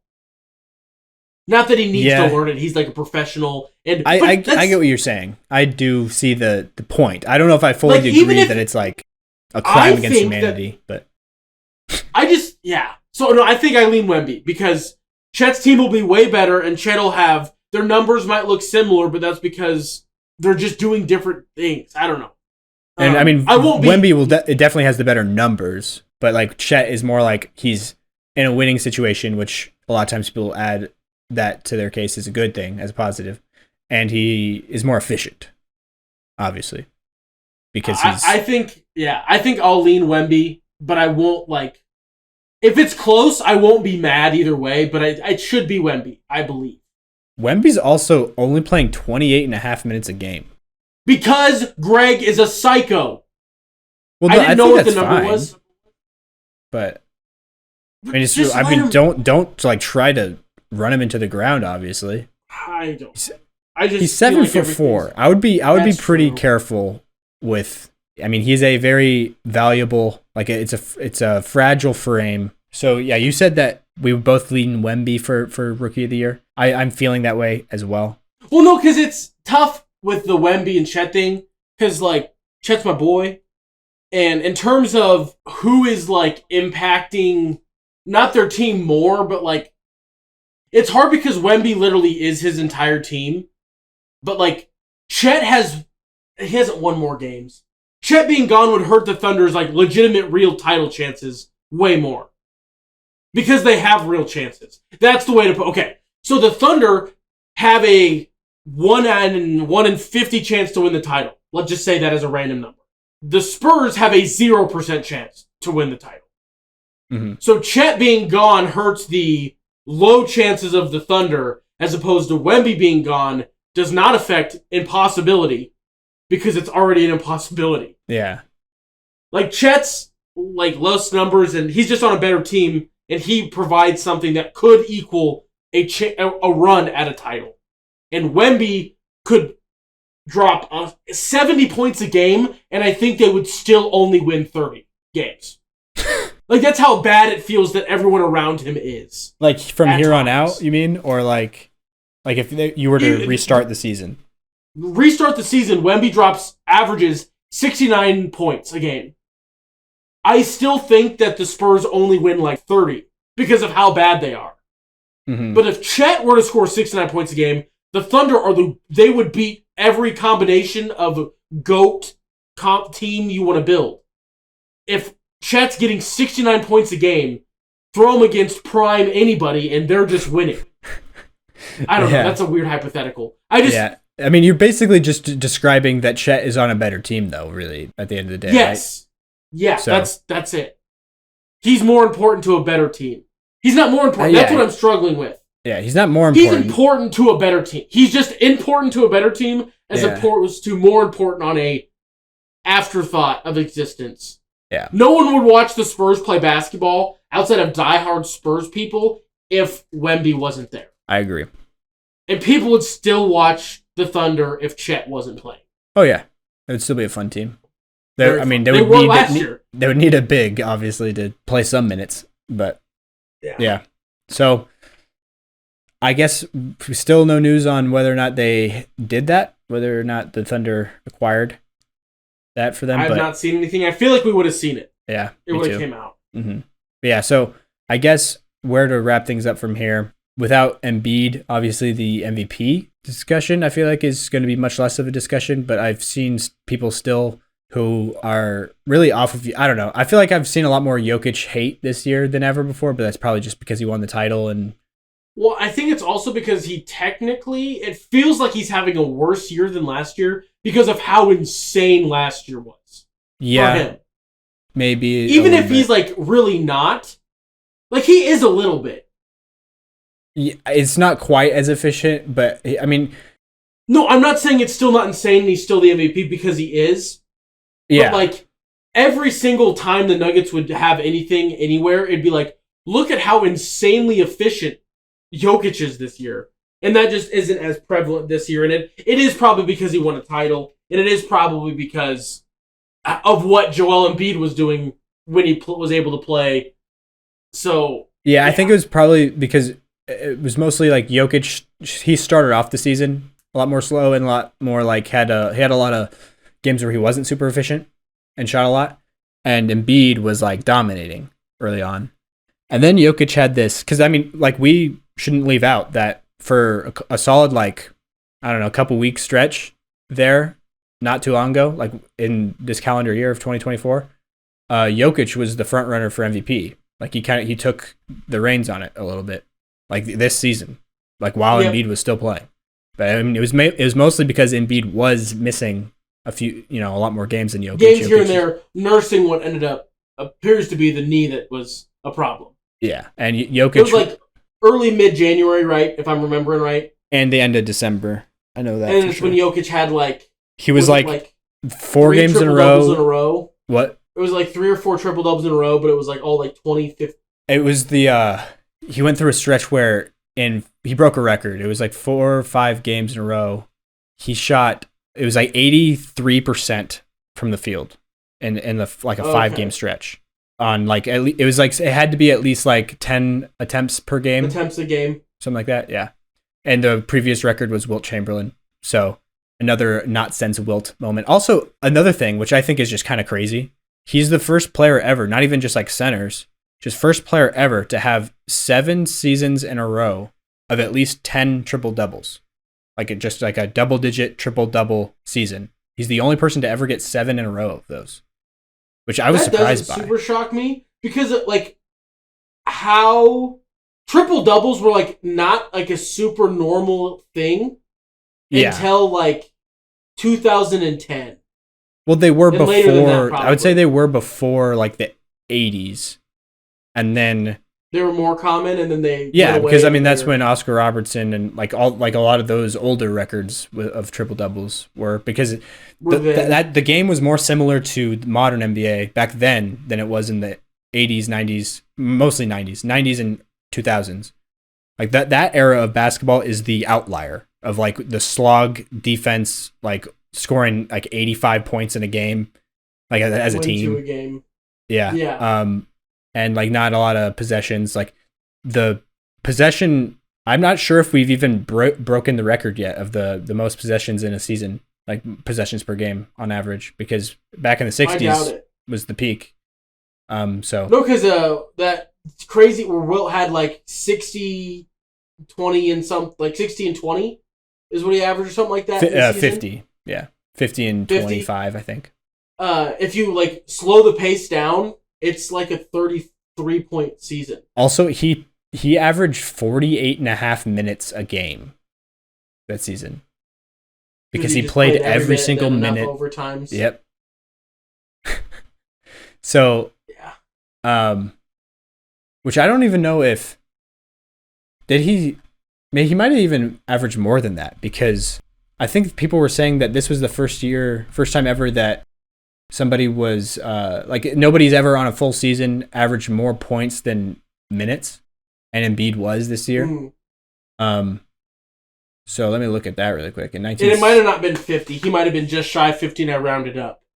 No, it was 50.4. Yeah, so he was definitely scoring more points than minutes. I think it was since then. That was the last time that happened, I think, was what it was. Because in 48.5 minutes a game, he averaged 50.4 points. And Embiid this year was averaging like 36 points per game on like 33 minutes. His career high against the Cavs was only 24. That's Wilt? Is that what you're saying? That was just a random anecdote. The Cavs probably were a team for a very short period of time, most likely, while he was in the league. Like they're probably new towards the end of his career, I'm guessing. Yeah, because everyone else caught like 60 pieces. How did you just see? Is that like something that you're looking at? I just found a graphic. Just against the Cavs specifically. The Jokic has now had a triple-double against every single team in the NBA other than the Wizards. It's the only team he hasn't had a triple-double against yet. That's kind of wild. Yeah. And the Nuggets. Oh yeah, that too. No, that's like a thing until Brady beat the Patriots in 2021, when he went to Tampa, then won the Super Bowl, then played the Patriots the next year. They're like, if he loses this game, that throws away like all of the blackout bingo cards ever. Because he beat everybody like multiple times. I don't think anybody has the only team that might have a winning record against Tom Brady is the Giants. Yeah, that's kind of crazy. It's kind of like Kawhi, honestly, everywhere he's been. He's always like, because he has the third highest winning percentage of any player in NBA history. Kawhi Leonard. Really? Yeah, it's like 74% almost win percentage on his career. Which is the only two players he's behind is Larry Bird and Magic Johnson. I think Tim Duncan is right after him at number 4. So a pretty elite class. George Niang, by the way, is the best of the modern era, but like outside of Kawhi, or like since a certain year. It's since like he's entered the league. Yeah, since George Niang has entered the league, no one has won more games than George Niang. Which is weird. It's just funny. Like, it's not... You'd think that, like... He's just always been on good teams. I know, but you think like a Buck, like a random obscure Buck would have... Yeah, that's true. But it would be... Like Thanasis. Thanasis. Not Jan. You know what I meant. Yeah. Thanasis. Yeah, I mean... But like the Bucks, they didn't start becoming what they are until like 2018-ish, 2017, because George Niang's only been in the league, or he's been in the league a couple more years than that, and the Jazz were 15. I'm not sure exactly when he was. My mind wants to say his rookie year was 17, but I don't know why. It was. Sometimes I just don't know why my brain knows numbers that I'm like, I have no business knowing that. You know what I mean? Yeah. Like my bank password is the entire 53-man roster of the 2007 New England Patriots. It's all of the guys' numbers in a row. Yeah. Just kidding. It's not the entire 53-man. It's just the starting offense or defense. I'm not going to throw my bank stuff out there. The other episode when we did the jersey number trivia, I didn't react to it at the time, but because like you said, the final boss of that one was Jared Vanderbilt. You gave me Jamias freaking Ramsey as a player in that game, and I knew what his jersey number was. Like that was kind of wild. I don't know. I was just like 3. Like I was like, I have no idea, but I just feel like it was 3. Jamias Ramsey. I think that he is a more like acknowledged person in my brain because of his Texas Tech. I've never heard anyone say his name before. That's how little. Really? Yeah. Like when you said his name, I was I like, knew him from Texas Tech. Sorry, what? I knew him from Texas Tech. Yeah, and also in the game, you said he was from Texas A&M. Like that was when we did the college thing. Oh shoot! Like you had me guessing Texas A&M. You said they were a Big 12. I thought they were a Big 12 school, but they're SEC now, and they're maroon. They were the same colors as Mississippi State. Because that was my first guess was Mississippi State. But because I was going to put all of those players up on a graphic, like with their college jerseys every time you know, but then I was like, oh, he's went to Texas Tech, not Texas A&M. I should do a better job of looking up stuff. No, it's all good. I usually we just jump into it. You know, we don't really plan on it. But also, the Larry Nance thing, can't find the jersey, convinced it ever happened. That thing? Was it Larry Nance? No, that was Vando. No, that was Vanderbilt. Number 6. It's on Basketball Reference, but it's nowhere else. I know. That's what I'm saying. I can't find a single picture of him wearing number 6 on the Nuggets, which is just, I don't even know how many games it was. I think I saw, but it was very few. Because what year was that? That would have been 2020. So the 2020 season, it would have been the 2020 season, but he only played 9 games. But the thing is, he only played 2 games wearing jersey number 3, but I was able to find a picture of that. But yeah. So that one was tough. I couldn't find that one. But yeah, Jamias Ramsey, though, he was like, I just knew his number because of 2K, I'm pretty sure. Because I don't know how else. I've never seen him play a game before, I don't think. He played like 7 minutes a game in like 32 total games. And he hasn't been in the league for like over 2 years. But yeah. So I think this will be a spot we can wrap up for today. Please check out all the stuff and do that. Yeah. So at patreon.com/hooptheory, as well as buymeacoffee.com/hooptheory. Check out all the shorts, the jersey giveaway thing. Go comment on that TikTok, which will be posted very soon before this episode comes out for sure. So be sure to do that. And thank you for listening. We love you. We appreciate you. As always, stay happy, stay healthy, and we'll talk to you guys next episode. Peace!